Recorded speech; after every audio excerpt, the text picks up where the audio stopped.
welcome back to the Tyre Recycling Podcast. We're here with episode 34. After a brief hiatus, we've had quite a few projects to finish off, so the podcasts have taken a back seat, but we are back now with some new episodes and some new interviewees. And I also have, as always, editor Ewan Scott is with me.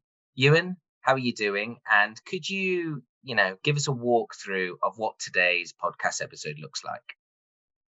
Hi, Richard. We're doing fine here. Today's podcast is a little bit different. It's a break from the norm. Usually, we've got me as one talking head and our subject as the other. In this case, we've gone to India and we've interviewed Vishesh Agarwal from the All India Rubber and Tyre Recycling Association, who also happens to be involved with Royal Carbon Black, one of India's modern pyrolysis operations. So this being an Indian-based podcast, we've asked our Indian correspondent Satnam Singh to do his debut podcast, and we've left the questions to Satnam, and I have to say I think he's done really well.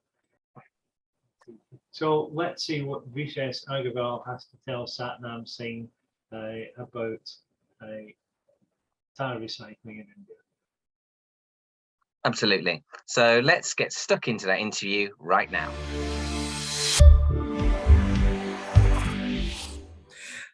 So Vishesh, as part of our podcast series, today actually we are interacting with an interesting personality, Vishesh, of course, from the Indian rubber and tyre recycling industry.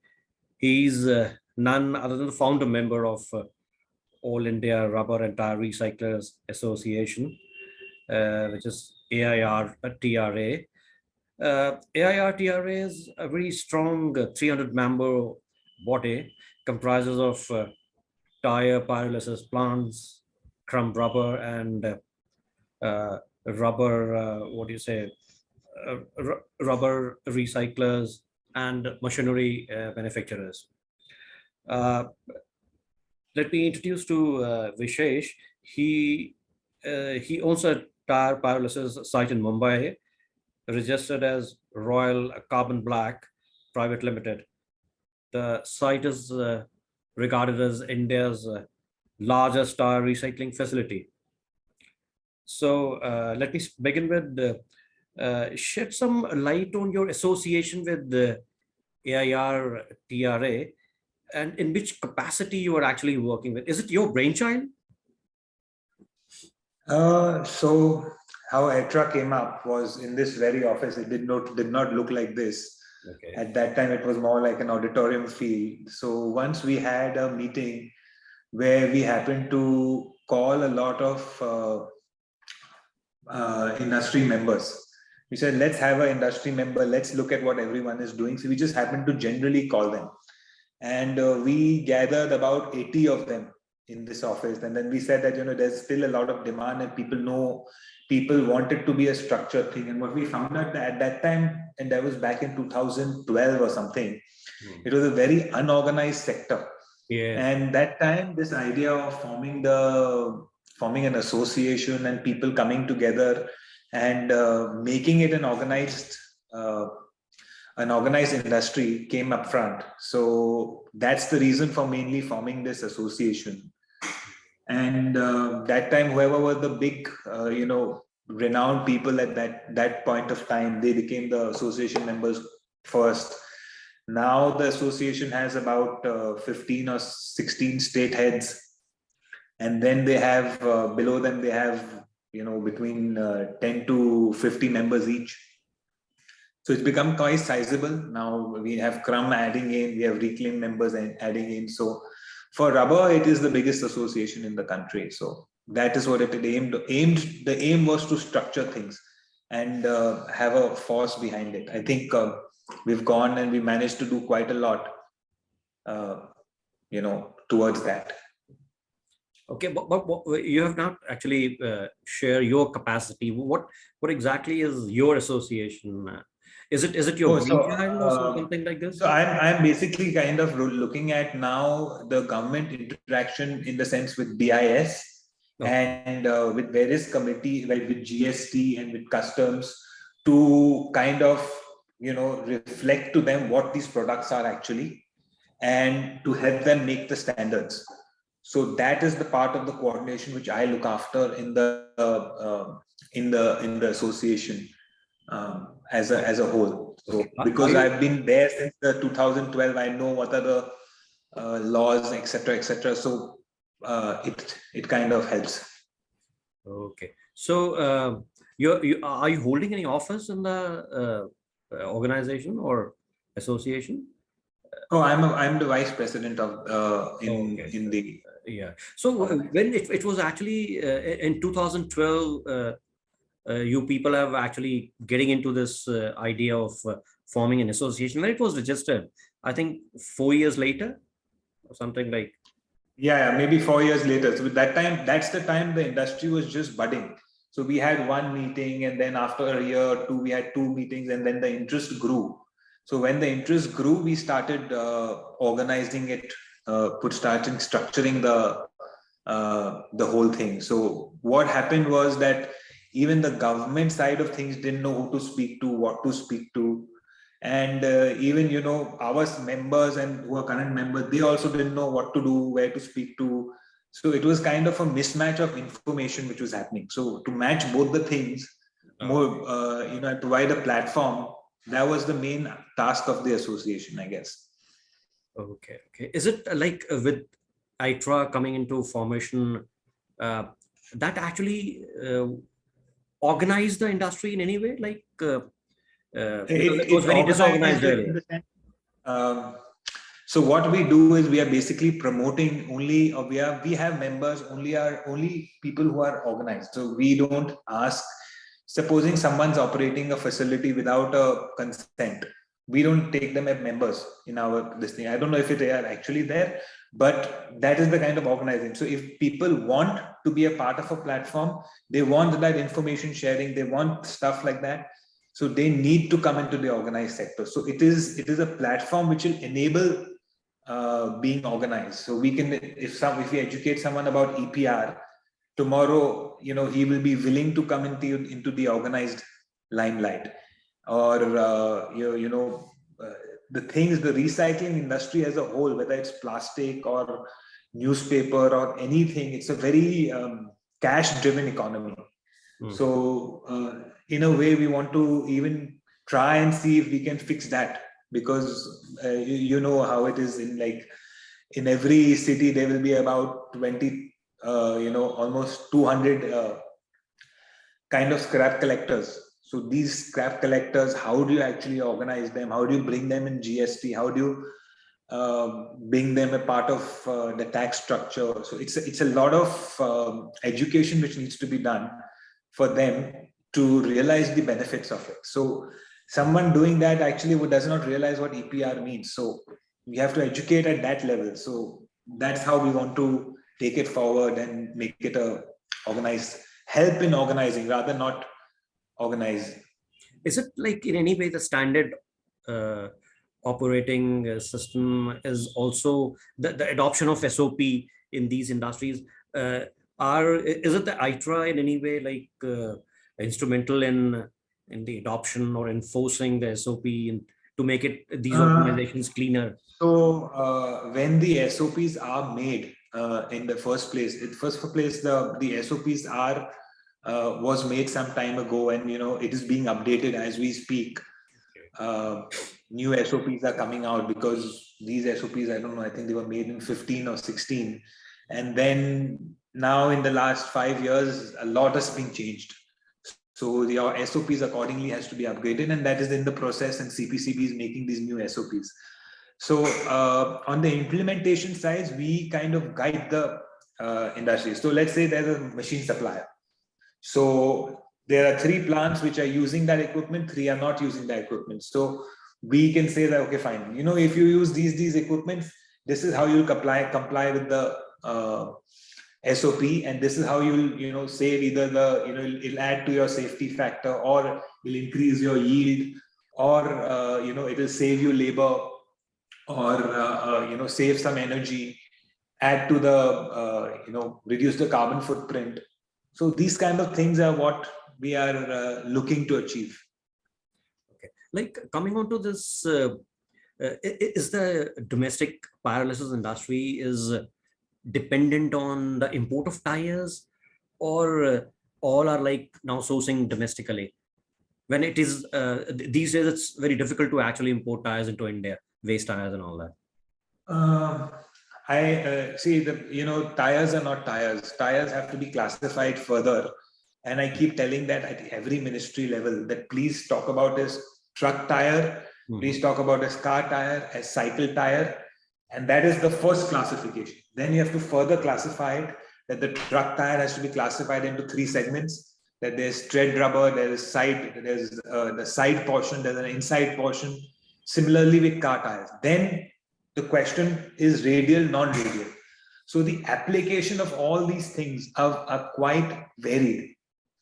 So we cannot, or the reclaim, or 80, 90, 95% of the reclaim being manufactured is manufactured from truck tire. And sometimes they're manufactured from a particular type of truck tire, let's say a nylon truck tire, and sometimes they manufacture from a particular part of a truck tire. So when you get so specific into manufacturing, there's a lot of waste generated during the process. So what happens to all of that? How do you consume all of that side parts? Someone wants to use the tread and the side is not used, and someone wants to use only truck tires. So what happens? So actually what happens is these streams actually land up in to find a home at a pyrolysis unit. So let's say a reclaim unit would pick up a tire and would use the tread of the tire. The sidewall needs to be disposed of. So no one's a user for it. So either they dump it or it goes to a facility which can use of it. So the largest by far segment would be the pyrolysis segment, which can use of that, make use of it. What I actually wanted to know is it like the tires are largely being imported, or so the import figures, if you see in the last 5 years, has been pretty much constant in spite of all the media. If you take an average of what was done in 2016, it's about 500,000 tons, and that's what is being done right now. So it is pretty much a constant layer. So a lot of the imports, if you see, is coming for truck tires and radial tires. So these truck tires and radial tires actually can be used for making crumb and can be used for making reclaim. So that is so the fraction of it which can be used for reclaim is always used for reclaim. See, reclaim always gives you the highest amount of money. So they will use it for reclaim. Then they will use it maybe for crumb, high-end crumb, 80 mesh, 100 mesh. It goes down the ladder. Okay. So if we have to like bifurcate, like, is it like 50% import or 60% import based on imports, or 40% domestic? From that perspective, I'll tell you there are about 700 odd plants if they are running. Okay. And they need about 8 or 9 million tires. India itself produces that, I think, 8-9 million tires. So somewhere in the whole system, what I'm trying to tell you, it's not a direct use. It might be an indirect use, that you take out something from it and then you use it as a part of it. It is possible, but nothing which is direct. So most of the imports are used for either crumb or reclaim units, etc. Okay. And is it in any way association promotes responsible recycling among its members? Sorry, I didn't get the question. Is there is it in any way the association is instrumental in promoting responsible recycling among its members? So right now, what is happening? Responsible recycling again comes with putting we have to follow the SOP. Okay. So even if we want to say that this is what we should do and this is better to do, environmentally or responsible recycling, and there's another option to it where the SOP says you have to do it this way. We have no option but to follow the SOP. So as far as the association is concerned, we can bring into light to let's say CPCB or something. These are the options. Ultimately, we have to follow what the CPC says, because other CPCB or the SPCB say, because if we don't follow it, the licenses will get shut down. So we have to kind of follow the SOP. Okay, what is the association stand on upcoming EPR? I think initially it's a very, very good move towards the whole thing. And like, the tire companies also, we all know that there is no dump yard in India. So the need for EPR is not because tires is a waste. Tire is actually a very, very good commodity. Tires, later on we can look at some figures where we can compare as to what import bill does India save by getting this, or what energy bill the India saves. But on EPR front, the thing is, it's a very good move from an organization point of view. Okay. So let's say someone is burning tires in a brick kiln and not doing it environment friendly way. So that tires can now come into the mainstream and it will only go into authorized recycling facilities. I believe that there's always a 10% factor where 10% is people are trying to find other ways around it, but 90% of the industry will get into mainstream, and it will kind of organize things, and it will be helpful in tracing the rubber right throughout, more than anything else. That's what it'll add. It was not in India. It's not about getting that gate fees or technical fees or fees from the tire manufacturer. It's about getting it into perspective. Okay, you mean to say that the EPR will further streamline the whole pyrolysis industry, or you can say that it will. Not only pyrolysis, it will. Let's say RCB. Now RCB is a very, very big opportunity for India. We have the virgin carbon black plants, which they have their own carbon footprint, and they're using crude as a raw material. So now if we are able to substitute 10% of that, 10% of that with RCB, we will save a lot of carbon footprint on it. And then we're making a very valuable commodity out of it. So that should be an opportunity which we should cherish, and we should look towards going towards that, like what let's say Europe or US is doing. Mm-hmm.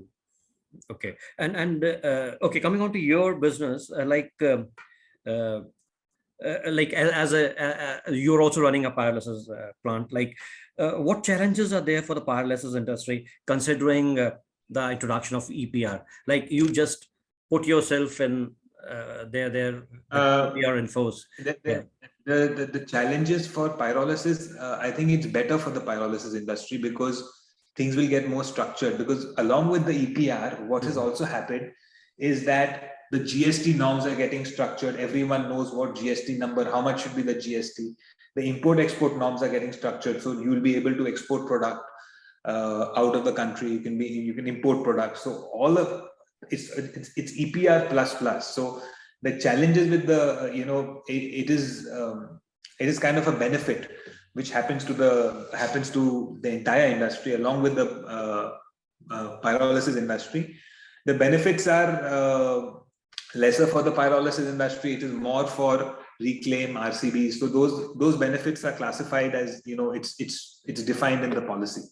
Okay, is there any specific recommendation made by the pyrolysis industry in the upcoming EPR? Is there any recommendation from your pyrolysis industry, from AIRTRA side? From any specific demand or pyrolysis industry, not anything as such, because if you see all the policies which are there out there are very general. It's not pyrolysis specific as such. Okay. Mm-hmm. There is only one distinguishing factor out there which says that your certificate will count for so much if it is pyrolysis, it is so much if it is RCB. Apart from that, everything is a very generalized rule. It's applicable for all recycling industries. Okay. Let's come on to your pyrolysis operation. I heard that you are also like planning to expand your business, like putting up any other factory somewhere else, investing into a new factory. Is it? We are actually, I'm under NDA right now because our joint venture partners we are proposing, we can't disclose much in the whole scheme of things. But and like, I don't know if everyone knows, but we had a continuous plant which we started in 2012, and it's still operational, and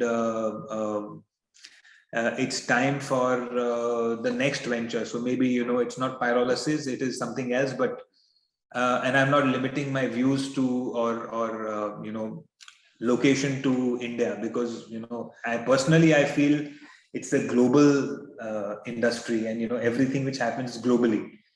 Tires being dumped in America in landfill, 50% of the tires are being dumped in landfill. And here we can make use of it as a raw material. Why not? So what I'm is not your restricting capacity? boundaries for my business. Yeah. You're actually managing director of Royal Carbon Black. So what is your capacity right now here in India, in the Mumbai plant? So actually, I've given up all directorship as such. So I'm only a pure investor. Like I told you, there's something coming up. Okay. So maybe let's hope where it goes.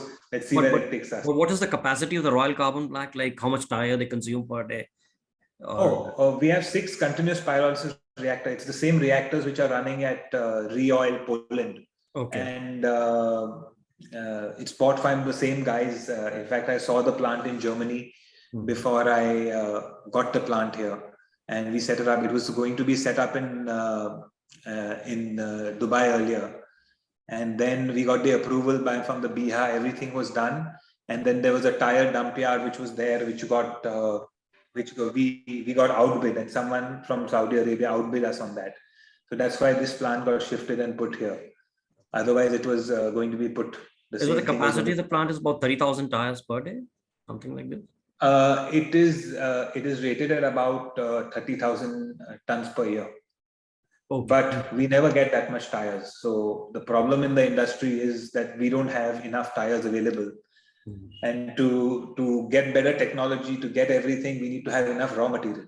So and what is the TPO capacity right now? What is the TPO capacity? So normally about 40% of that is what you make as TPO. Okay. So when this second site, is it you're not actually planning to have the second site in India? Maybe you're looking over to some other geography. Where exactly are you up to? The world is open, India with its laws and with its position. I don't know if it's the best place to put up this recycling industry, because we still have a long way to go. And, everyone is using their own, pushing their own agenda. And pyrolysis, sometimes they push it in a negative way to solve their own problems, etc. But the world is open. There are over 100 countries, over 100 plants coming up in different industries, different areas. And there are for example, Puerto Rico, they have a benefit of almost $150 or $200 a ton, which you get from the government for supporting the pyrolysis industry. So it's a better location to have a plant, and all the norms are followed than to have it in India. So the options are wide. And now, India is just one of them. And, I hope that the government supports in policy, because if they don't support in policy and they do not, promote large-scale operations, whether it's pyrolysis or crumb, it has to be large-scale. If it's not large-scale, one day all this technology will move out of India, and people around us will be doing all the processing. Okay, so you're not actually the geographies are something about like South America, maybe Europe, or for the next venture. Yeah, Puerto Rico is a part of the US, so okay. All the US norms are followed, and these plants are all compliant with all norms right now. So it's going to be a joint venture, with a local partner. I don't know. We are still proposing that. Okay, by when it will actually mature? Expected to By the end of the year, we should know something, because we've been talking to the government out there. So let's see. Okay, and so one last question, like what according to you is the future of the pyrolysis industry in India? And just few lines. I think that the future is is highly dependent on what the government does. If the government promotes large scale pyrolysis units, the technology will go, another swing, and we will be ahead of the curve like what we are already, and we will remain ahead of the curve going ahead into the 2030, and things will be booming. And if they do not promote this kind of technology and larger scale operations, we will the growth will be slower. And I fear we should not fall behind the curve, when compared to the other countries. Okay. Okay, fine, Vishesh. All the best for your next venture, and hope to see you soon somewhere in India. Maybe. Thank you, Satnam. Your magazine has been doing great, and when I first read your copy, it was I was wondering that there was nothing happening around the world, and we are the only guys who are doing it. And then with the magazine, you could figure out there's so much happening in every little corner. Yeah. And the magazine really does well to cover up the whole industry and the whole segment in a very unbiased manner. And we're back from our interview with Vishesh Agarwal. Ewan, I think, if my memory serves me correctly, that's one of the first interviews and podcasts we've done related to tyre recycling in India. I don't think we've done any others. What did you gather from Satnam's interview there, and what do you think is important for viewers to take away from it? Because it's sometimes difficult to get some information on tyre recycling in India. It's actually not the first we've had. We did an interview with Pyrolysis Sector from Tinner Rubber, but it's the first one we've done with the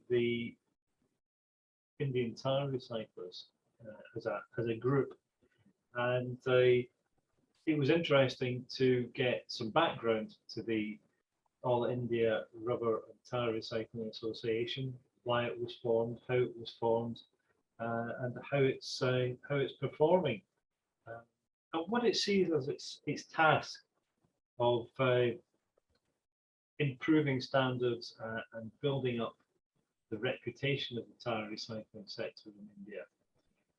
I think there's an understanding that tyre recycling in India has a questionable reputation, both in India and abroad.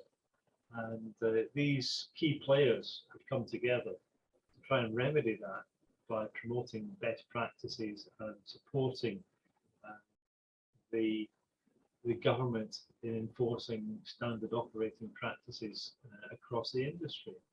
So that was good to hear, and I think that will have opened up some minds to what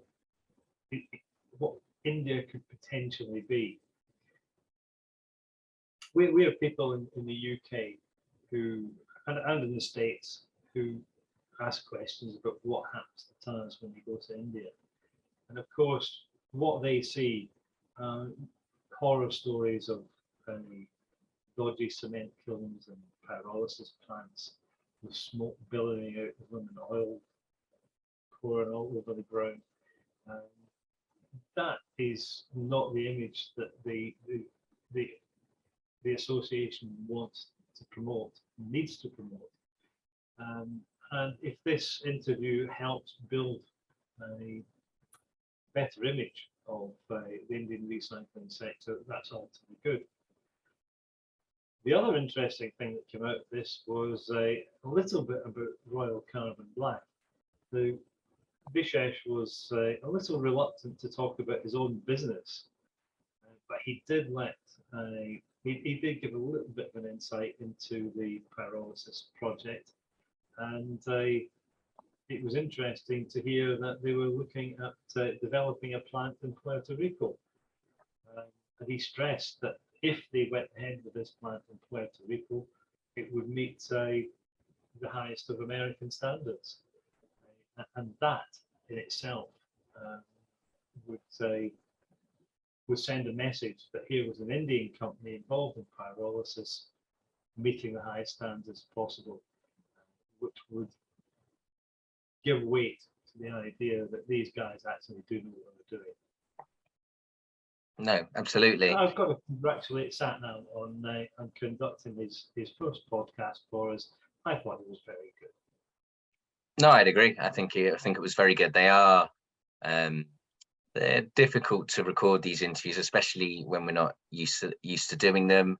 When we've done a lot of the recordings for at the trade fairs with people in the industry, they're great to create these videos, but everyone finds it a little bit uncomfortable because we're not really used to doing it, so to speak. But I thought Satnam did a great job there. Anyway, thanks for your analysis there, Ewan, and helping to organise these interviews and collaborating with Satnam. Thanks to Satnam and to Vishesh for appearing and being the stars of today's podcast. We'll be back very shortly with episode 35, where we have an interview with the CEO of Seginus, the EPR scheme for Ecuador. Until then, stay safe and goodbye.